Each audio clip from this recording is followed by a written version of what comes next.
어이 아줌마, 칼 솜씨가 보통이 아닌데 살짝살짝 비치는 문신이랑 손목힘 보니까 왕년에 좀 놀았던 손 같네? 그의 눈은 능글맞게 그녀의 팔뚝을 훑더니 서서히 시선을 그녀의 가슴팍으로 떨어뜨렸습니다. 얼굴은 반반하게 생겨가지고 왜 이런 데서 닭을 손질하고 계셔? 닭을 집어든 그의 손끝이 여인의 가슴팍을 2번, 3번 쿡쿡 찔러댔습니다. 남자의 행동에 그녀의 눈빛이 순간 칼날처럼 매서워졌습니다. 그리고는 그의 손이 그녀의 상의 끝자락을 들추려는 순간 그녀는 반사적으로 그의 손목을 비틀어 버렸습니다. 그 움직임은 너무 빠르고 정확해서 그는 아무 말도 하지 못한 채 얼어붙고 말았죠. 사연 시작하기 전 무료 버튼인 구독과 좋아요 부탁드립니다. 알림 설정도 해두시면 새로운 영상이 올라올 때마다 가장 먼저 만나보실 수 있습니다. 새벽 부산 국제시장의 공기는 항상 차갑습니다.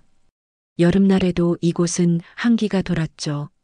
먼지와 쇳물 냄새, 그리고 바다의 짭조름한 향기가 뒤섞인 공기를 가르며 윤소영은 늘 그랬듯 제일 먼저 셔터문을 올렸습니다. 소영 닭집에 불이 들어오는 시간은 새벽 4시입니다. 시장의 다른 가게들이 아직 깊은 잠에 빠져 있을 때 소영의 하루는 이미 시작되죠.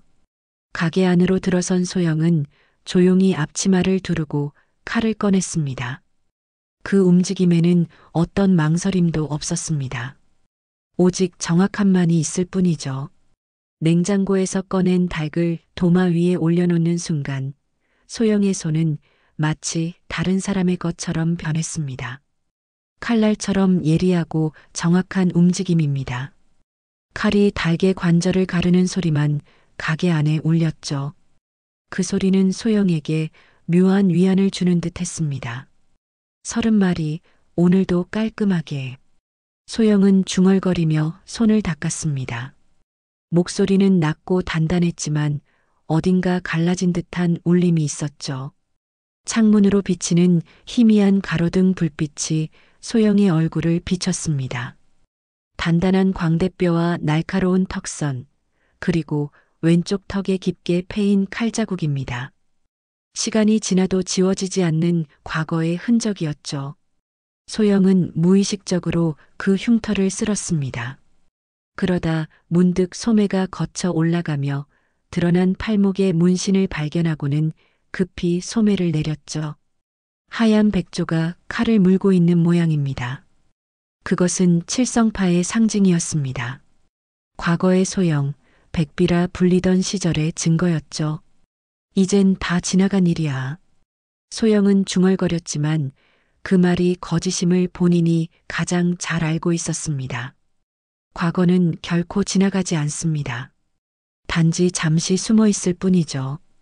그 사실을 소영은 누구보다 잘 알고 있었습니다. 해가 떠오르자 시장은 서서히 생기를 되찾았습니다. 상인들이 하나둘 가게 문을 열었고 소영의 가게 앞으로도 사람들이 지나다녔죠. 사람들은 소영을 볼 때마다 공손하게 고개를 숙였지만 깊은 대화를 나누는 경우는 드물었습니다. 소영이 만든 보이지 않는 벽 때문이었죠. 소영 씨, 오늘도 일찍 왔네. 정육점 박사장이 인사를 건넸습니다. 소영은 짧게 고개를 끄덕였죠. 박사장은 소영의 무뚝뚝함에 이미 익숙해진 듯 했습니다. 어제 약국 김할머니가 허리를 삐끗했다던데 오늘 토종 닭 1마리 보내줄까 하는데 소영은 말없이 손질한 토종 닭 1마리를 비닐에 담아 건넸습니다. 그리고 덧붙였죠. 삼계탕 재료도 같이 넣었어요. 푹 고아 드시라고 전해줘요. 박사장은 빙그레 웃었습니다. 역시 우리 소영 씨는 말은 적어도 마음씨는 누구보다 따뜻하지. 소영은 대답 대신 다시 칼을 들었죠. 소영의 표정은 변함없이 차가웠지만 눈빛에는 무언가 다른 감정이 스쳐 지나갔습니다. 그것은 아마도 슬픔이었을까요? 시장에서 소영은 이상한 존재였습니다.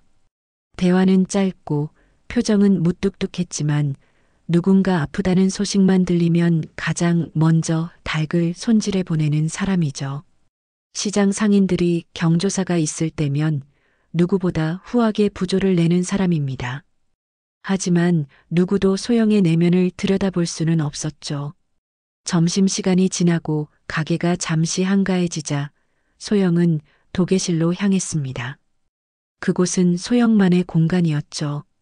닭을 손질하는 작업대 옆 작은 서랍장에는 아무도 모르는 비밀이 숨겨져 있었습니다. 소영은 주변을 살핀 후 서랍을 열었죠. 그 안에는 오래된 단검과 흑백 사진 한 장이 고이 잠들어 있었습니다. 사진 속에는 웃고 있는 젊은 여자와 여러 부하들이 있었죠. 여자는 분명 소영이었지만 지금과는 너무도 다른 모습이었습니다. 환하게 웃는 얼굴, 희망에 찬 눈빛이죠. 소영은 한참 사진을 바라보다가 다시 서랍에 넣었습니다. 나는 이제 이 시장의 사람이야. 소영의 중얼거림은 다짐 같았습니다. 과거를 벗어나 새로운 삶을 살겠다는 의지죠. 하지만 운명은 때로 우리의 의지와는 상관없이 움직이는 법입니다. 그날 오후 시장의 평화로운 일상을 깨는 검은 그림자가 나타났죠. 검은 정장을 입은 3명의 남자가 소영의 가게 앞에 멈춰 섰습니다. 그들의 눈빛에는 위협이 서려 있었죠. 소영은 그 눈빛을 알아봤습니다. 한때 소영도 가졌던 눈빛이었으니까요. 소영 닭집 사장님이십니까?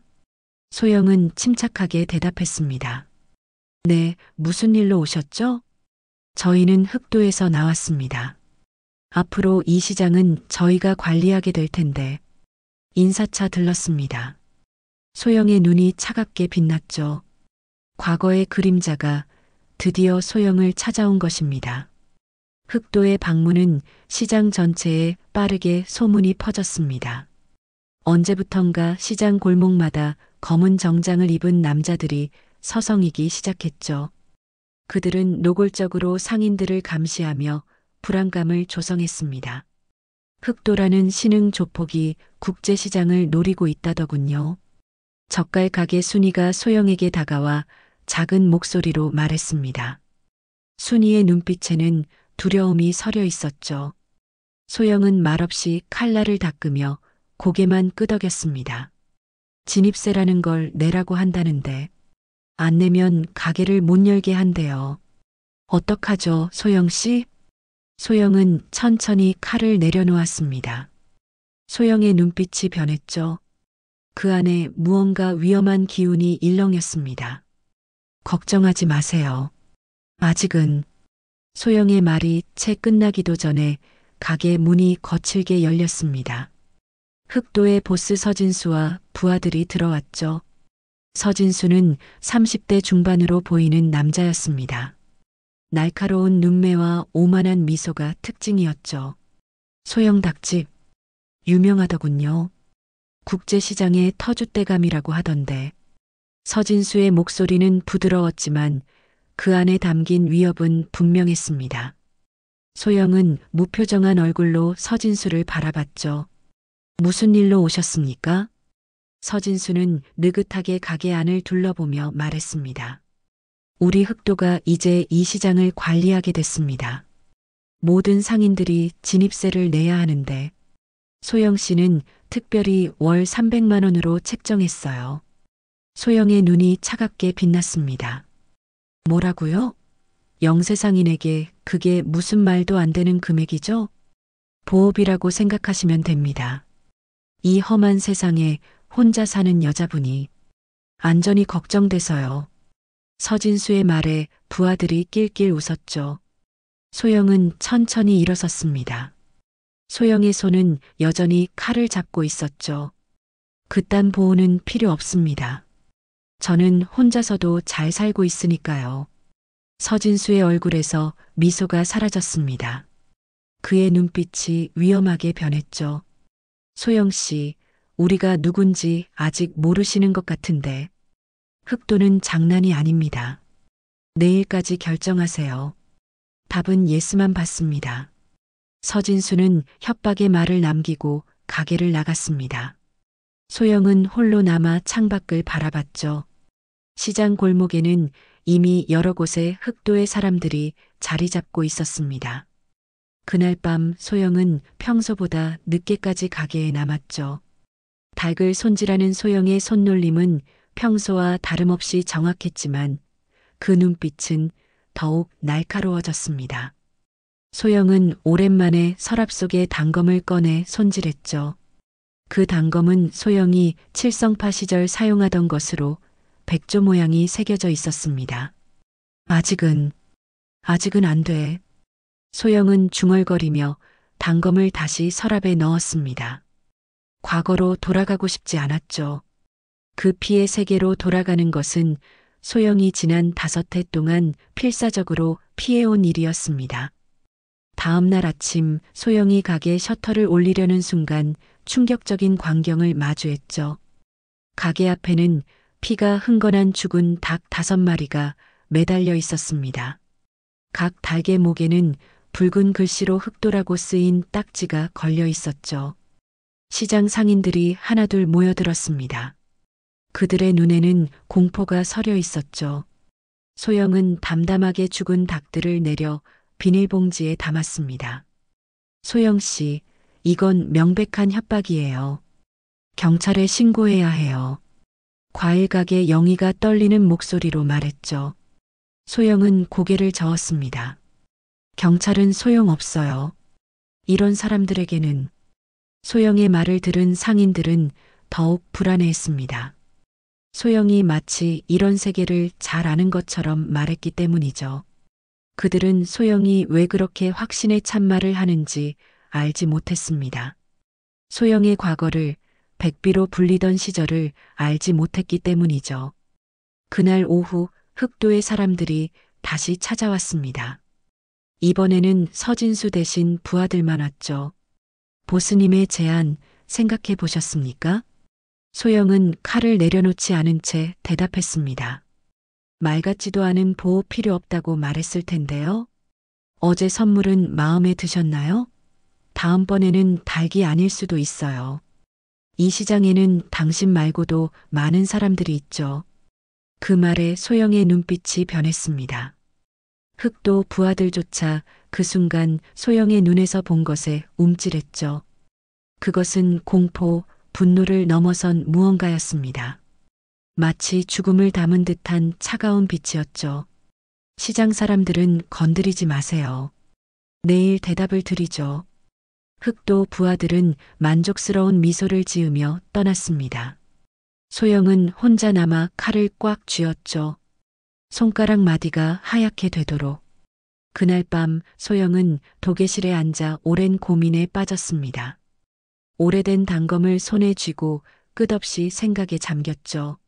소영의 마음 한구석에는 이미 답이 정해져 있었지만 그것을 인정하고 싶지 않았습니다. 시장 안에는 점점 불안감이 퍼져갔죠. 상인들 사이에서는 흑도에 대한 공포의 소문이 퍼졌습니다. 다른 시장에서 흑도에 맞서다 폭행당한 상인의 이야기, 가게가 불탄 이야기들이 돌았죠. 소영은 창밖을 바라보며 깊은 한숨을 내쉬었습니다.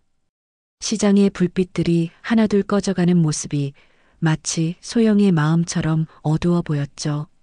이 조용한 시장이 뭔가 깨지기 시작했다. 소영의 중얼거림은 어둠 속에 녹아들었습니다. 그리고 그 순간 소영은 결심했죠. 더 이상 도망치지 않기로. 더 이상 숨지 않기로요. 그리고 무엇보다 소영이 소중히 여기는 이 시장과 사람들을 지키기로 결심했죠. 칼날에 비친 소영의 눈빛은 더 이상 닭집 사장의 것이 아니었습니다. 그것은 과거 칠성파의 전설, 백비의 눈빛이었죠. 오랫동안 잠들어 있던 야수가 깨어나기 시작했습니다. 아침이 밝았을 때 소영은 이미 오래전부터 깨어 있었습니다. 밤새 한숨도 자지 못했죠. 소영의 머릿속에는 끊임없이 과거의 기억들이 떠올랐습니다. 칠성파 시절 백비라 불리던 그날들. 죽음과 피의 냄새가 가득했던 시간들이었죠. 소영은 서랍에서 오래된 상자를 꺼냈습니다. 닭 냉장고 뒤 벽에 있는 비밀 공간이었죠. 상자를 열자 그 안에는 세 가지 물건이 놓여 있었습니다. 칠성파 시절 사용하던 단도, 백조 문양이 각인된 도장, 그리고 그 당시 찍었던 흑백 사진이었죠. 단도를 꺼내든 소영의 손이 미세하게 떨렸습니다. 칼날은 10년이 넘는 세월이 지났음에도 여전히 날카로웠죠. 백조 문양이 새겨진 칼날은 빛을 받아 차갑게 빛났습니다. 오랜만이네.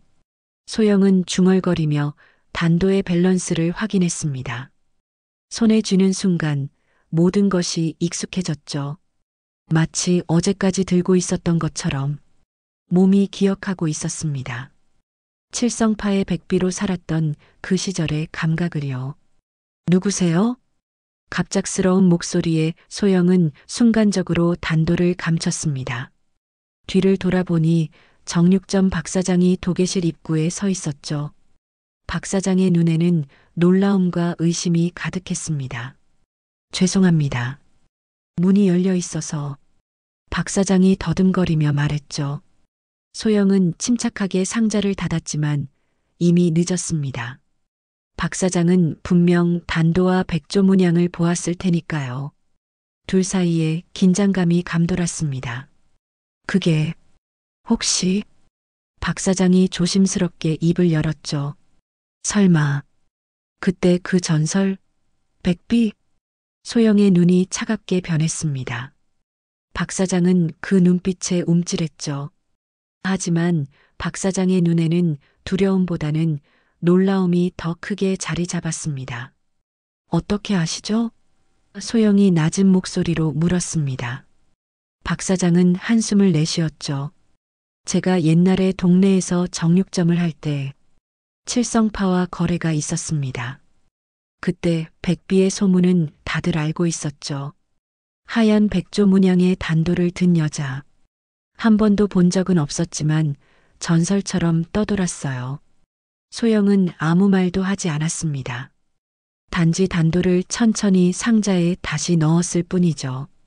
내가 본 건 아무에게도 말하지 않겠습니다.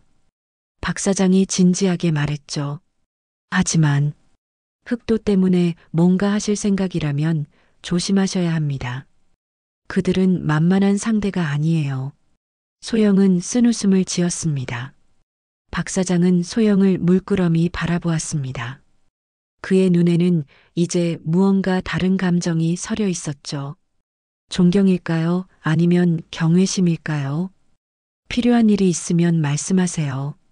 제가 도울 수 있는 일이라면 도울게요. 박사장의 말에 소영은 고개를 끄덕였습니다. 박사장이 나간 후 소영은 오랫동안 생각에 잠겼죠. 과거의 비밀이 하나 드러난 것입니다. 더 이상 숨길 수 없는 현실이 되어가고 있었죠. 그날 오후 소영은 시장 곳곳을 살펴보았습니다. 흑도의 사람들이 여러 상점을 돌아다니며 압박하는 모습이 보였죠. 야채 가게 주인이 울면서 돈을 건네는 모습, 철물점 아저씨가 협박당하는 장면들이 소영의 눈에 들어왔습니다. 특히 소영의 시선을 끈 것은 흑도 보스 서진수의 오른팔로 보이는 남자였죠. 그는 가죽 재킷을 입고 있었는데 소매가 거쳐 올라갔을 때 보인 문신이 소영의 주의를 끌었습니다. 그것은 검은 잉크로 새긴 뱀 모양의 문신이었죠. 필리핀 흑묵파. 소영이 작게 중얼거렸습니다. 소영은 오래전에 그 문신을 본 적이 있었죠. 필리핀에 본거지를 둔 국제범죄 조직 흑묵파의 상징이었습니다. 소영이 칠성파에 있을 때도 그들과 몇 번 충돌한 적이 있었죠. 가게로 돌아온 소영은 더욱 깊은 생각에 잠겼습니다. 상황이 더 복잡해지고 있었죠. 단순한 지역 폭력배가 아니라 국제적인 조직과 연결된 세력이라면 문제는 더 심각했습니다. 저녁이 되자 흑도의 사람들이 다시 소영의 가게를 찾아왔죠. 이번에는 서진수가 직접 왔습니다. 소영 씨, 생각해 보셨나요? 우리의 제안에 대해서. 소영은 무표정한 얼굴로 서진수를 바라봤습니다. 거절합니다. 서진수의 눈이 날카로워졌습니다. 그 결정이 어떤 결과를 가져올지 알고 하시는 말씀입니까? 알고 있어요. 소영의 목소리는 고요했지만 그 안에는 단단한 결의가 담겨 있었습니다. 서진수는 잠시 소영을 바라보다가 웃음을 터뜨렸죠. 재밌는 사람이군요 하지만 그 대답 후회하게 될 겁니다. 서진수와 그의 부하들이 떠난 후 소영은 도계실로 향했습니다. 이제 결정을 내려야 할 시간이었죠. 소영은 단도를 다시 꺼내 들었습니다. 칼날에 비친 소영의 눈빛이 변했죠. 그것은 더 이상 닭집 사장 윤소영의 눈빛이 아니었습니다. 칠성파의 전설, 백비의 눈빛이었죠. 다음 날 아침 시장 전체가 충격에 빠졌습니다. 여러 가게의 유리창이 박살 나 있었고 일부 상품들은 바닥에 흩어져 있었죠. 흑도의 경고였습니다. 특히 소영의 가게는 더 심각했습니다. 가게 안의 모든 것이 엉망이었고 벽에는 붉은 페인트로 다음은 사람이라고 써 있었죠. 시장 상인들이 두려움에 떨었습니다. 누구도 경찰에 신고하지 않았죠. 경찰에 신고했다간 더 큰 화를 부를 게 분명했으니까요. 경찰이 와봤자 아무런 도움이 되지 않는다는 것을 알고 있었습니다. 이런 세계는 그들만의 법칙으로 움직였으니까요. 소영은 조용히 가게를 정리했습니다. 소영의 얼굴에는 어떤 동요도 보이지 않았죠. 다만 소영의 눈빛은 더욱 날카로워졌습니다. 그날 저녁 주차장 쓰레기장 근처에서 충격적인 일이 벌어졌죠. 과일 가게 영희의 남편이 심하게 구타당한 채 발견된 것입니다. 앰뷸런스가 왔지만 그의 상태는 심각했습니다. 영희는 오열했고 시장 사람들은 공포에 떨었죠. 더 이상 이렇게는 못 살아요. 돈을 내던지 가게를 내놓아야겠어요. 누군가가 절망적인 목소리로 말했습니다. 소영은 그 모습을 멀리서 지켜보았죠. 소영의 눈에 분노가 서렸습니다. 하지만 그것은 맹목적인 분노가 아닌 차가운 결의로 가득 찬 눈빛이었습니다. 그날 밤 소영은 도계실에 불을 켰습니다. 소영은 오래된 상자에서 단도를 꺼내 손질했죠. 칼날이 붉은 빛을 반사했습니다. 나는 참았고 잊었고 피하지 않았다. 하지만 지금은 내가 나서야 해. 소영의 목소리는 고요했지만 그 안에는 돌이킬 수 없는 결의가 담겨 있었습니다. 칠성파의 전설 백비가 다시 깨어나는 순간이었죠. 소영은 더 이상 그저 닭집 사장이 아니었습니다. 조용히 살아가던 삶은 끝이 났죠. 이제 소영은 자신의 과거와 다시 마주해야 했습니다. 도계실의 불빛 아래 소영의 그림자는 이전과는 다른 형태로 벽에 드리워졌습니다. 그것은 마치 과거의 백비와 현재의 소영이 하나가 되는 순간 같았죠. 소영은 단도를 품에 넣고 가게 문을 잠갔습니다. 이제 행동에 나설 시간이었습니다. 소영은 오랜 시간 잊고 있던 전화번호를 눌렀습니다. 10년이 넘는 세월이 흘렀지만 그 번호는 여전히 소영의 기억 속에 선명했죠. 전화벨이 몇 번 울리고 나서야 상대방이 받았습니다. 누구십니까? 경계심 가득한 남자의 목소리가 들려왔죠. 나야, 민철아. 백비. 전화 너머로 잠시 침묵이 흘렀습니다. 최민철은 과거 칠성파에서 소영과 함께 활동했던 동료였죠. 정보통으로 유명했던 인물이었습니다. 백비 누나? 민철의 목소리가 떨렸습니다. 살아계셨어요? 다들 죽은 줄 알았는데. 소영은 쓴웃음을 지었죠. 죽은 게 아니라 죽은 척한 거야. 어디 계신지 말씀해 주세요. 제가 당장 가겠습니다. 소영은 고개를 저었습니다. 아니, 만날 필요는 없어. 정보가 필요해서 전화했어. 무슨 정보요? 흑도라는 조직 알지? 최근 부산에서 활동 중인 민철의 목소리가 긴장감으로 가득 찼습니다. 흑도요? 위험한 조직입니다. 필리핀 흑목파의 한국 지부예요. 마약, 인신매매. 손대지 않는 게 없죠. 소영의 눈이 날카로워졌습니다. 예상했던 대로였죠. 보스는 서진수라는 자던데. 맞습니다. 서진수는 흑목파 보스의 조카예요. 필리핀에서 수년간 활동하다 최근에 한국으로 넘어와 세력을 키우고 있죠. 누나, 혹시 그들과 문제가 있으신 건가요? 소영은 잠시 침묵했습니다. 모든 걸 말해야 할까 고민했죠. 그들이 내 영역을 건드렸어. 영역이라니요? 누나가 지금 민철이 혼란스러워하는 목소리로 물었습니다. 국제시장에서 닭집을 하고 있어. 평범하게 살고 있었는데 그들이 나타났어. 소영의 목소리는 담담했지만 그 안에는 분노가 담겨 있었죠. 누나, 조심하세요. 그들은 무자비합니다. 제가 사람들을 보내드릴게요. 예전 칠성파 출신들 중에 아직 활동하는 인원들이 있어요. 소영은 단호하게 거절했습니다. 아니, 민철아. 누구도 다치게 하지 않을 거야. 이번엔 나 혼자 끝낼게. 전화를 끊은 소영은 깊은 생각에 잠겼습니다. 흑도와 정면으로 맞서는 것은 위험했죠. 특히 그들이 필리핀 흑목파와 연결되어 있다면 한국에서의 충돌은 끝없는 보복의 연쇄로 이어질 수 있었습니다. 소영은 다시 민철에게 전화했죠. 민철아, 서진수가 필리핀에 갈 일이 있을까? 그들은 매달 초에 본부에 모여요. 다음 주가 될 거예요. 민철이 잠시 생각하더니 대답했습니다. 소영의 마음속에 계획이 서서히 형성되었죠. 고마워. 그리고 민철아, 내 여권과 신분 세탁이 필요해. 다음 날 소영은 평소처럼 닭을 손질했습니다. 그러나 소영의 내면은 이미 백비로 돌아와 있었죠. 칼을 다루는 손놀림은 더욱 예리해졌고 눈빛은 차가운 결의로 가득 찼습니다. 시장은 여전히 불안감에 휩싸여 있었죠. 흑도의 사람들이 곳곳에서 상인들을 괴롭혔고 몇몇 가게는 문을 닫았습니다.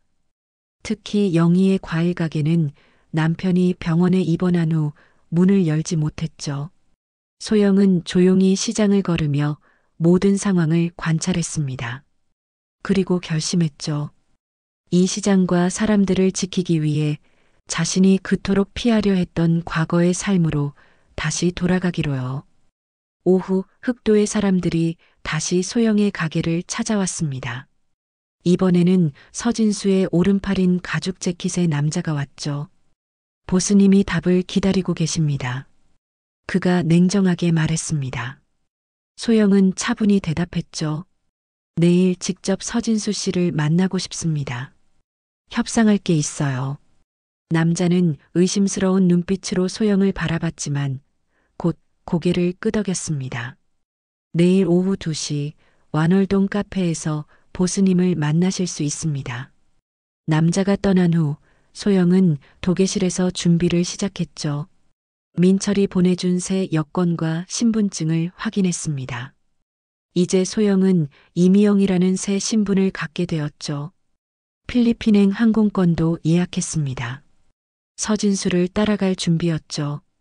저녁 소영은 정육점 박 사장을 찾아갔습니다. 박 사장은 소영을 보자 긴장한 표정으로 가게 문을 닫았죠.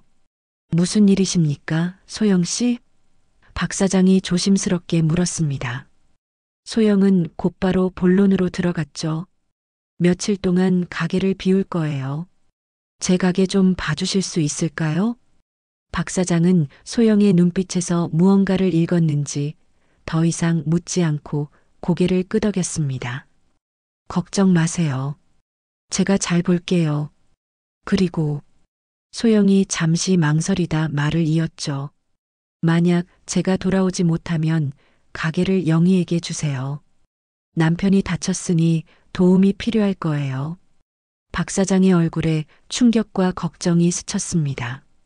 소영 씨, 무슨 일을 하시려는 겁니까? 묻지 마세요. 아는 게 위험할 수 있으니까요. 소영의 목소리는 부드러웠지만 단호했습니다. 다음 날 소영은 서진수와의 만남을 위해 완월동으로 향했습니다. 검은 셔츠에 청바지를 입은 소영은 평소보다 더 날카로워 보였죠. 소영의 눈빛은 이미 백비의 것으로 돌아와 있었습니다. 카페에 도착하자 서진수가 이미 자리에 앉아 있었죠.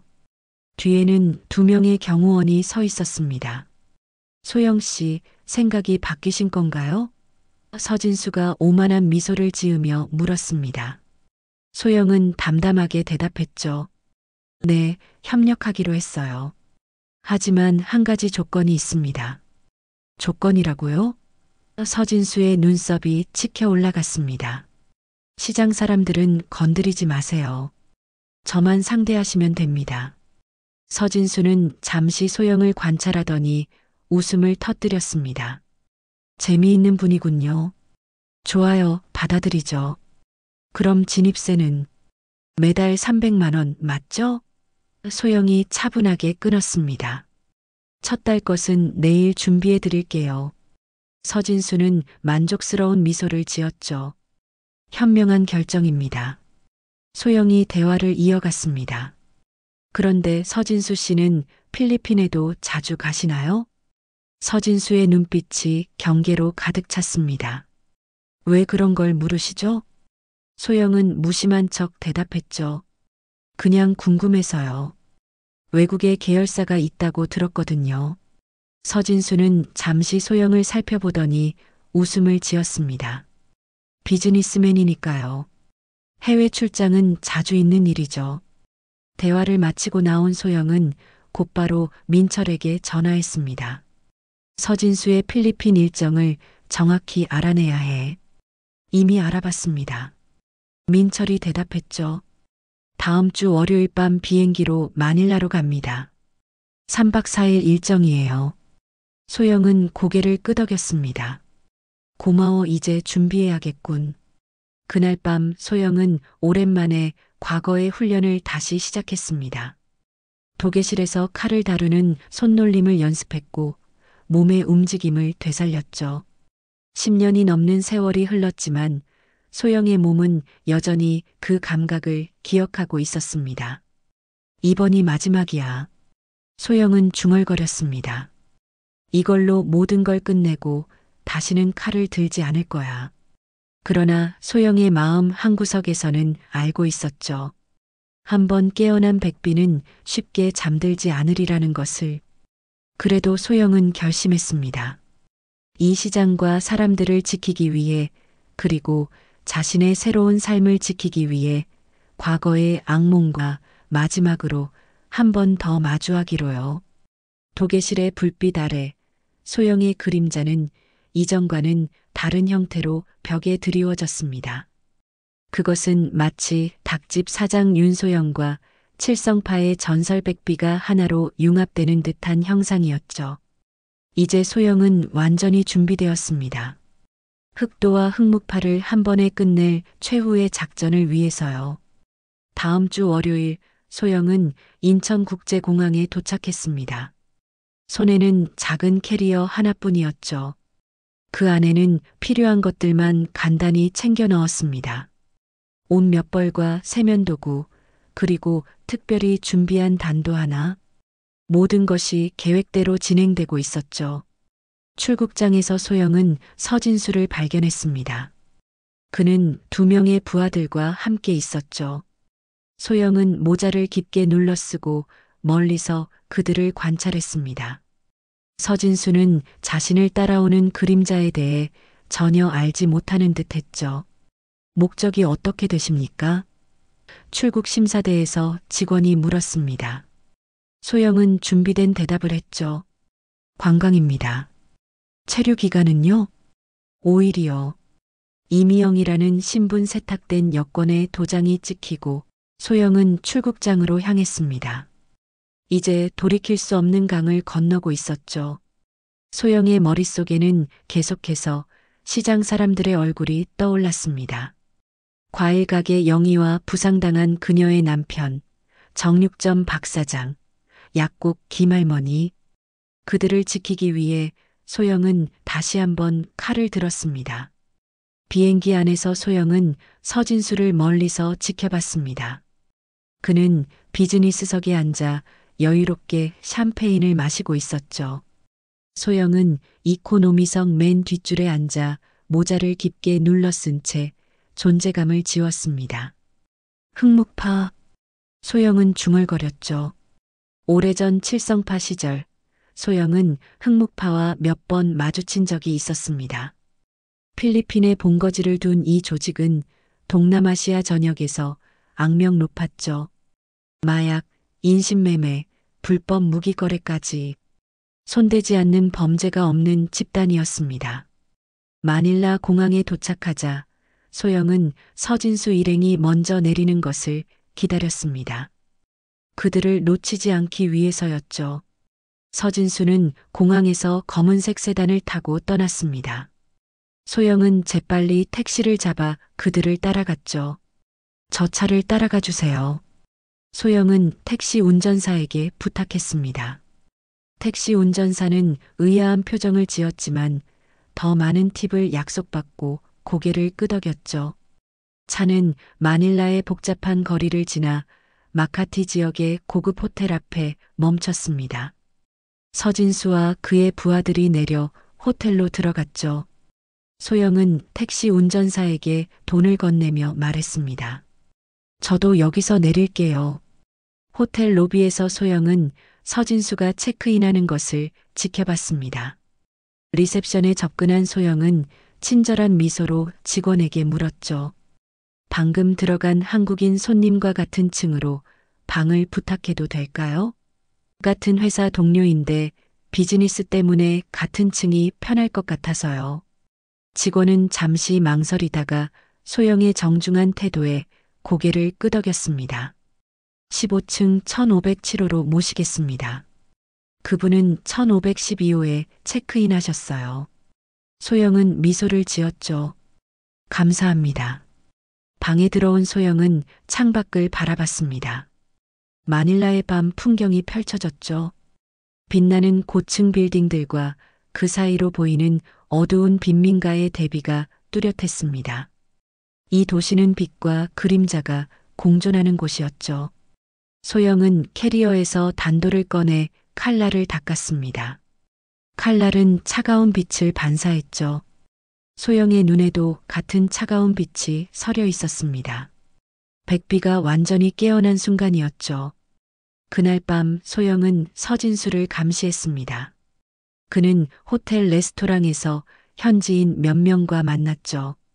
그들의 태도와 복장으로 보아 분명 흑묵파의 사람들이었습니다. 특히 그중 한 명은 목에 뱀 문신이 있었죠. 흑묵파의 고위 간부임이 분명했습니다. 다음 날 아침 소영은 서진수 일행을 계속 미행했습니다. 그들은 마닐라 외곽의 한 창고로 향했죠. 소영은 택시를 내려 멀리서 지켜봤습니다. 창고 주변에는 경비원들이 여럿 배치되어 있었죠. 흑묵파의 본거지인가? 소영은 중얼거렸습니다. 소영은 핸드폰을 꺼내 창고의 사진을 찍었죠. 그리고 민철에게 문자를 보냈습니다. 위치 확인. 내일 밤 행동 개시할 거야. 민철의 답장이 곧 도착했습니다. 조심하세요, 누나. 필요하면 언제든 연락 주세요. 칠성파 출신들이 몇 명 필리핀에 있습니다. 소영은 문자를 읽고 삭제했습니다. 이번 일은 혼자 끝내야 했죠. 더 이상 누구도 이 위험에 끌어들이고 싶지 않았습니다. 그날 저녁 소영은 호텔 근처 식당에서 간단히 식사를 했습니다. 내일 있을 일을 위해 체력을 보충해야 했죠. 소영은 천천히 음식을 먹으며 마지막 계획을 다듬었습니다. 문득 식당 TV에서 나오는 한국 뉴스가 소영의 눈에 들어왔습니다. 부산 국제시장에서 폭력 사태가 발생했다는 소식이었죠. 소영은 급히 일어나 TV 앞으로 다가갔습니다. 뉴스 화면에는 국제시장의 모습이 비춰졌습니다. 여러 가게가 부서져 있었고 상인들이 울며 항의하는 모습이 보였죠. 소영의 가슴이 조여왔습니다. 소영이 없는 사이 흑도의 다른 구성원들이 시장을 공격한 것이었습니다. 서둘러야 해. 소영은 결심했습니다. 그날 밤 소영은 잠들지 못했습니다. 내일 있을 일을 계속 생각했죠. 소영의 손은 무의식적으로 턱에 흉터를 쓸었습니다. 그 흉터는 소영의 과거를 항상 상기시키는 징표였죠. 아침이 밝았을 때 소영은 이미 완전히 준비되어 있었습니다. 검은색 옷을 입고 머리를 단단히 묶었죠. 소영의 눈빛은 더 이상 닭집 사장의 것이 아니었습니다. 그것은 오직 백비의 눈빛이었죠. 소영은 호텔방을 나서기 전 마지막으로 한국에 전화했습니다. 정육점 박 사장에게였죠. 박 사장님, 어떻게 지내세요? 소영의 목소리는 담담했습니다. 소영 씨, 어디 계신 거예요? 시장이 난리가 났어요. 흑도놈들이. 박 사장의 목소리는 걱정으로 가득했죠. 알고 있어요. 곧 모든 게 끝날 거예요. 소영이 차분히 대답했습니다. 무슨 말씀이세요? 소영 씨, 제발 무리하지 마세요. 소영은 잠시 침묵했다가 말을 이었습니다. 만약 제가 돌아오지 못하면 우리 가게 영희에게 주세요. 아까 말씀드린 대로요. 전화를 끊은 소영은 깊은 숨을 내쉬었습니다. 이제 돌이킬 수 없는 강을 건넌 것이죠. 소영은 단도를 품에 넣고 호텔을 나섰습니다. 그날 오후 소영은 서진수가 다시 창고로 향하는 것을 확인했습니다. 이번에는 더 많은 사람들과 함께였죠.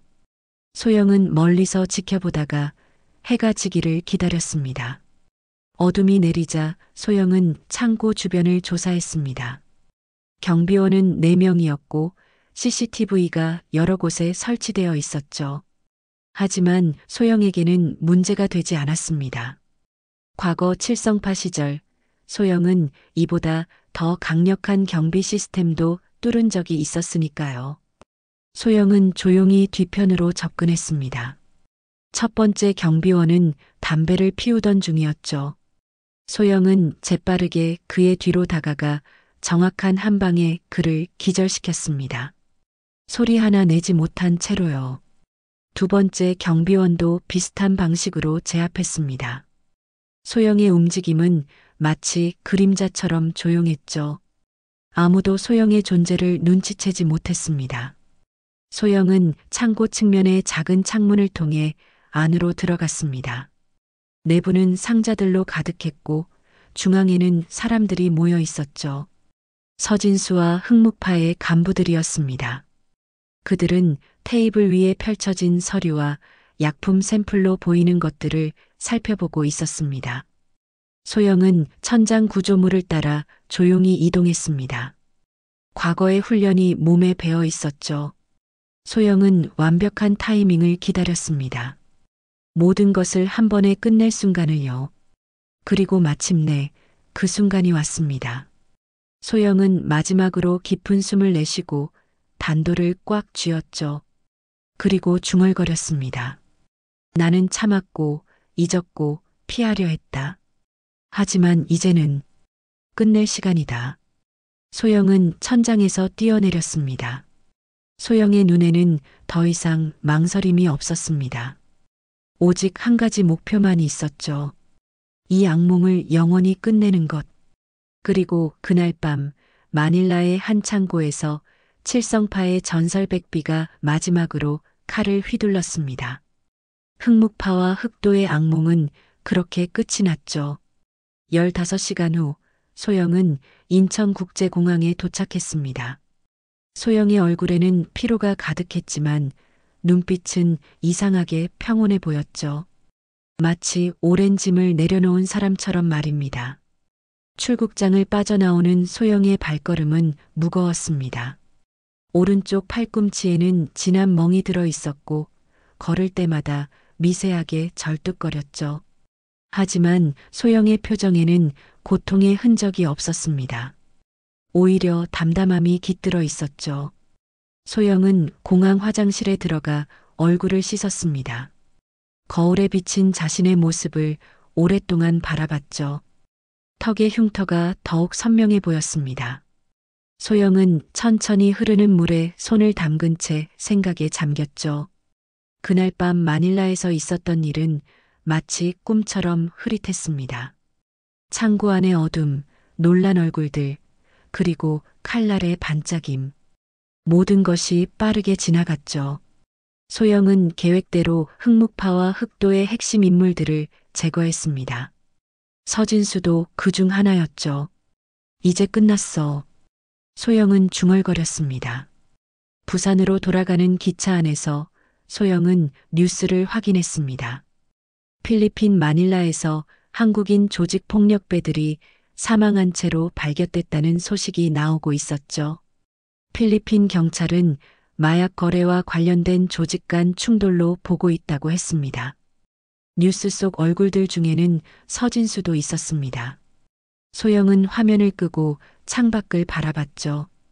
한국의 푸른 산과 들이 창밖으로 지나갔습니다. 이 평화로운 풍경 속에서 소영은 다시 한번 자신의 선택을 되돌아봤습니다. 잘한 일이야. 소영은 스스로에게 확인하듯 말했습니다. 그들이 계속 있었다면 시장은 파괴되었을 거야. 부산에 도착한 소영은 곧바로 국제시장으로 향했습니다. 이른 아침이었지만 시장은 이미 활기를 띠기 시작하고 있었죠. 상인들이 하나둘 가게 문을 열고 있었습니다. 소영 닭집 앞에 도착하자 정육점 박 사장이 놀란 얼굴로 달려왔습니다. 소영 씨, 돌아오셨군요. 박 사장의 목소리에는 안도감이 가득했죠. 정말 걱정했습니다. 뉴스에서 필리핀 얘기가 나오길래 소영은 작게 미소 지었습니다. 걱정 끼쳐드려 죄송해요.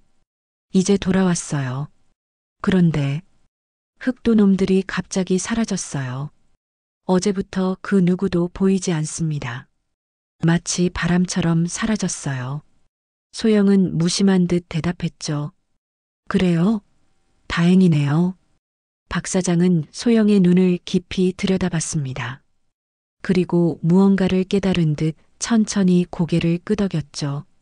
필리핀에서 무슨 일이 있었나요? 그냥 관광 다녀왔어요. 소영의 대답은 담담했지만 두 사람 사이에는 말없는 이해가 흘렀습니다. 가게 문을 열고 들어선 소영은 익숙한 공간을 천천히 둘러봤습니다. 모든 것이 소영이 떠날 때와 똑같았죠. 소영은 앞치마를 두르고 칼을 집어들었습니다. 칼을 쥐는 순간 소영의 손이 살짝 떨렸습니다. 마닐라에서의 기억이 순간적으로 떠올랐죠. 소영은 깊은 숨을 들이마시고 천천히 내뱉었습니다. 그리고 닭을 손질하기 시작했죠. 그날 오후 뉴스가 시장 전체에 퍼졌습니다. 마닐라에서 흑도 간부들이 사망했다는 소식이었죠. 상인들 사이에서는 안도감과 함께 의문이 피어올랐습니다. 어떻게 된 일일까요? 갑자기 다 사라지다니. 과일 가게 영희가 소영에게 다가와 물었습니다. 소영은 평소처럼 무뚝뚝하게 대답했죠. 누가 알겠어요. 어쨌든 우리 시장에는 좋은 일이네요. 영희는 고개를 끄덕였습니다. 정말 그래요. 마치 하늘이 도운 것 같아요. 소영은 말없이 미소 지었습니다. 그리고 영희의 남편에 대해 물었죠. 남편분은 좀 어떠세요? 조금씩 나아지고 있어요. 하지만 아직 병원에 있어요. 영희의 목소리에는 걱정이 묻어 있었습니다. 소영은 손질한 닭 한 마리를 비닐에 담았습니다. 이거 가져가세요. 병원에 계신 남편분께 영양 보충해 주세요. 영희는 감동한 눈빛으로 소영을 바라봤습니다. 항상 감사해요, 소영 씨. 시간이 흐르면서 시장은 다시 평화를 찾아갔습니다. 흑도의 흔적은 완전히 사라졌고 상인들은 다시 일상으로 돌아갔죠. 하지만 소영에 대한 시선은 조금씩 변해갔습니다. 상인들은 소영이 출장을 다녀온 후 흑도가 사라진 것을 우연이라고 생각하지 않았습니다. 특히 소영의 걸음걸이가 잠시 불편해 보이고 팔꿈치에 멍이 눈에 띄자 더욱 의심이 커졌죠. 하지만 아무도 직접적으로 물어보지는 않았습니다. 그저 존경의 눈빛으로 소영을 바라볼 뿐이었죠. 어느 날 저녁 소영이 가게 문을 닫으려는데 박 사장이 다가왔습니다. 소영 씨, 잠깐 이야기 좀 할 수 있을까요? 소영은 고개를 끄덕였습니다. 두 사람은 가게 안으로 들어갔습니다. 시장 사람들이 다 알고 있어요. 박 사장이 조용히 말했습니다. 소영은 평온한 표정으로 물었죠. 뭐요? 소영 씨가 우리를 위해 뭔가를 했다는 걸요. 흑도가 사라진 것이 소영 씨 덕분이라는 걸. 소영은 말없이 박 사장을 바라봤습니다. 부정도 긍정도 하지 않았죠. 아무도 물어보지 않을 거예요.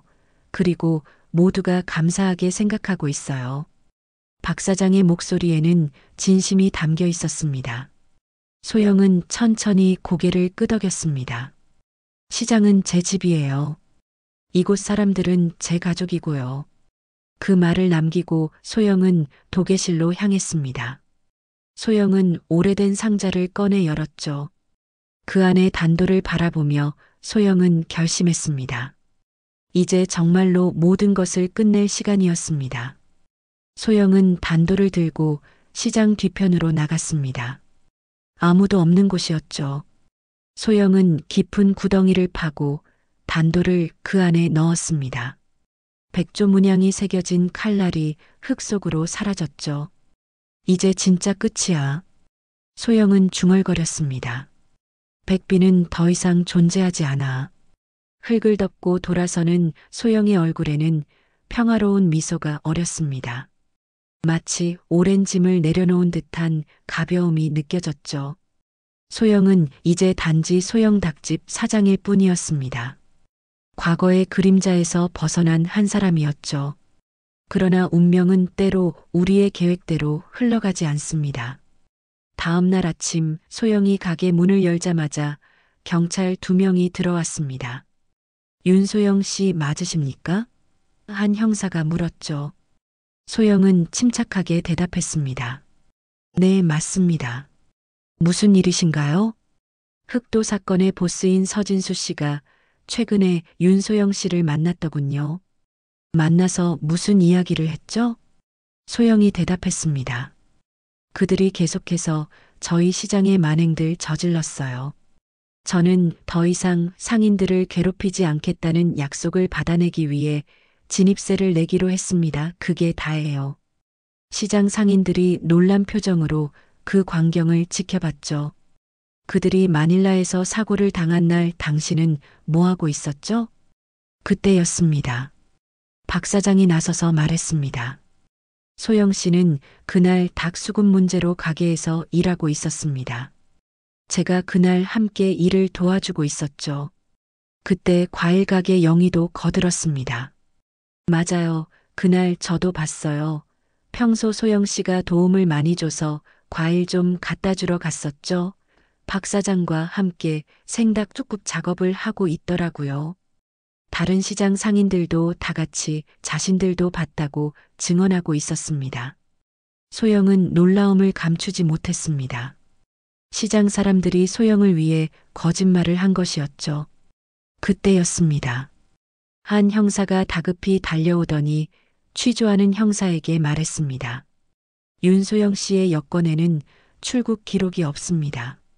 최근 몇 년간 해외에 나간 적이 없는 것으로 나옵니다. 라고 말했죠. 그것은 민철의 완벽한 신분 세탁 덕에 기록되지 않은 것이었습니다.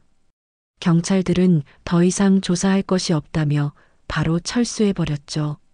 가게 앞에는 박 사장, 영희, 젓갈 가게 순이, 약국 김할머니, 그리고 더 많은 얼굴들이 소영을 바라보고 있었습니다. 소영 씨, 박 사장이 앞으로 나섰습니다. 괜찮으세요? 소영은 믿을 수 없다는 눈빛으로 그들을 바라봤습니다. 여러분이 저를 위해 뭘 이런 걸 가지고 그래요? 약국 김할머니가 손을 흔들며 말했죠.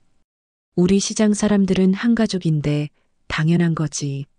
소영의 눈에 눈물이 고였습니다. 10년이 넘는 세월 동안 처음으로 느껴지는 감정이었죠. 소영은 말없이 고개를 숙였습니다. 자, 이제 가게로 돌아가요. 장사해야죠. 박 사장이 밝게 말했죠. 경찰이 떠난 다음 날 소영은 평소처럼 새벽 4시에 가게 문을 열었습니다. 손님이 오기 전 조용한 시장에서 닭을 손질하는 시간은 소영에게 가장 평화로운 순간이었죠. 하지만 오늘은 그 평화가 느껴지지 않았습니다. 소영의 마음속에는 어제 일의 충격이 여전히 남아 있었으니까요. 소영은 닭을 손질하며 어제를 떠올렸습니다. 경찰들이 소영의 신원을 확인하고 흑도파와의 연관성을 물었을 때 소영은 이미 모든 것이 끝났다고 생각했죠. 하지만 놀랍게도 시장 상인들이 하나같이 소영의 알리바이를 증언해 주었습니다. 그날 생닭 수급일이었어요. 소영 사장님은 종일 가게에 있었어요. 하나같이 같은 말을 했죠. 칼날이 닭의 관절을 정확히 가르며 익숙한 소리를 냈습니다.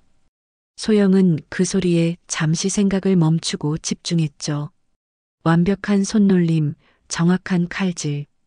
이것이 소영의 일상이었습니다. 하지만 이제 그 일상에는 무언가 다른 것이 더해졌습니다. 보호받는다는 느낌, 소속감이라는 것이었죠. 오전이 되자 시장은 활기를 띠기 시작했습니다.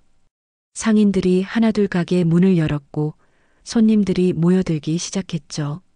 그리고 놀랍게도 하나둘 소영의 가게 앞으로 상인들이 찾아오기 시작했습니다. 소영 씨, 약국 김할머니가 가게 문을 열고 들어왔습니다. 할머니의 손에는 작은 봉투가 들려 있었죠. 이거 파스와 진통제예요. 어제 경찰서 다녀오시느라 피곤하셨을 것 같아서요. 소영은 멍하니 봉투를 받았습니다. 말을 잇지 못했죠. 몸 잘 챙기세요. 김할머니가 말했습니다. 그리고 덧붙였죠. 그리고 고마워요. 정말 고마워요. 소영이 무슨 말을 해야 할지 모르는 사이 김할머니는 가게를 나갔습니다. 그리고 얼마 지나지 않아 젓갈 가게 순이가 들어왔죠. 소영 씨, 이거 제가 먹는 관절약이에요. 매일 닭 손질하시느라 관절 안 아프세요? 이거 드세요. 순이도 작은 봉투를 건네며 환하게 웃었습니다. 소영은 여전히 말을 잇지 못한 채 봉투를 받았습니다.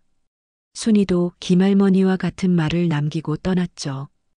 오전이 지나갈수록 더 많은 상인들이 소영의 가게를 찾았습니다. 과일 가게 영희는 홍삼 캡슐을, 박 사장은 루테인 영양제를 건넸죠. 모두가 같은 말을 했습니다. 고마워요. 소영은 점점 더 혼란스러웠습니다. 이렇게 많은 사람들이 소영을 걱정하고 감사하다고 말하는 것은 처음이었죠.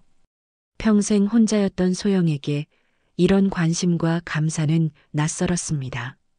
점심시간이 되자 상인들이 하나둘 소영의 가게 앞으로 모여들었습니다. 각자 음식을 조금씩 가져와서 작은 점심 파티를 벌였죠. 소영은 어리둥절한 표정으로 그들을 바라봤습니다. 다들 왜 이러시는 거예요? 소영이 조심스럽게 물었습니다. 박 사장이 소영의 어깨에 손을 얹었습니다. 소영 씨가 우리를 위해 한 일 모두 알고 있어요. 비록 말은 못해도 우리는 압니다. 흑도가 사라진 것이 우연이 아니라는 것도요.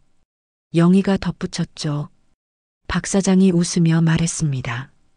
국제시장은 작은 마을 같은 곳이에요.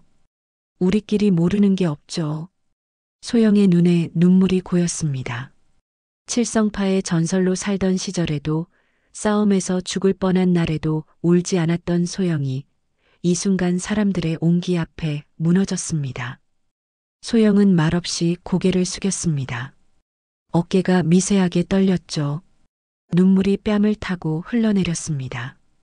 소영 씨, 김할머니가 소영의 손을 잡았습니다. 괜찮아요. 우리는 소영 씨 편이에요, 항상. 소영의 가슴 속에서 무언가가 터져 나왔습니다. 오랫동안 단단하게 닫혀있던 문이 열리는 느낌이었죠. 소영은 삶에서 처음으로 자신이 속한 곳, 자신을 있는 그대로 받아들여주는 사람들을 만난 것 같았습니다. 고맙습니다. 소영의 목소리는 떨렸지만 그 안에는 진심이 담겨 있었습니다. 정말 고맙습니다. 그날 오후 소영은 도계실에 앉아 창밖을 바라봤습니다. 시장의 풍경이 달라 보였습니다. 더 밝고 더 따뜻하게 느껴졌죠. 소영은 자신이 얼마나 변했는지 생각했습니다. 국제시장에 처음 왔을 때의 소영은 과거를 숨기고 모든 감정을 닫아둔 사람이었습니다. 하지만 이제 소영은 조금씩 마음을 열고 사람들과 연결되기 시작했죠. 소영은 여전히 국제시장의 닭집 사장입니다. 턱의 흉터는 남아있고 팔의 문신도 그대로입니다. 하지만 이제 그것들은 부끄러운 과거가 아닌 소영이 걸어온 길을 보여주는 이정표가 되었습니다. 흉터는 남지만 진심은 배신하지 않는다. 소영은 작은 목소리로 말했습니다. 오늘의 이야기 어떠셨나요? 무료인 구독과 알람 설정 잊지 마시고 여러분의 따뜻한 댓글 하나가 정말 큰 힘이 됩니다. 함께 해주셔서 진심으로 감사드립니다.